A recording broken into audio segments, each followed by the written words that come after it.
All right, so this is a really great way to get your clients to connect with their whole abdominal wall. We're going to use an underinflated ball just because it's a little bit easier because you don't have as much balance challenge because it's going to have a wider base of support once you put your bottom down on it.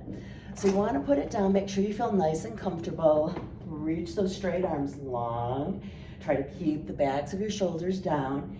And then from here, we're in tabletop. I want you to inhale as you open just as wide as the carriage. Exhale, bring your feet and your knees together and squeeze, feeling your stomach draw down and in. And then you're going to inhale, open.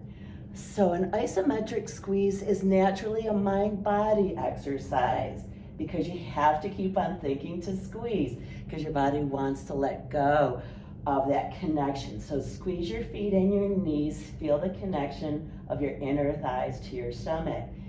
And nice. And so now what we're going to do, we're going to place our hand into our thigh. There's going to be pressure between those two. And then on this side, I want you to exhale as you come in towards you, pulling down and in with your abs. Inhale as you return.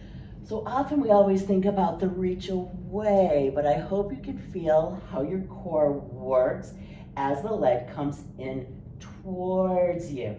Now, can you inhale, stay, exhale as you push out, inhale as you return, exhale as you push out, inhale as you return.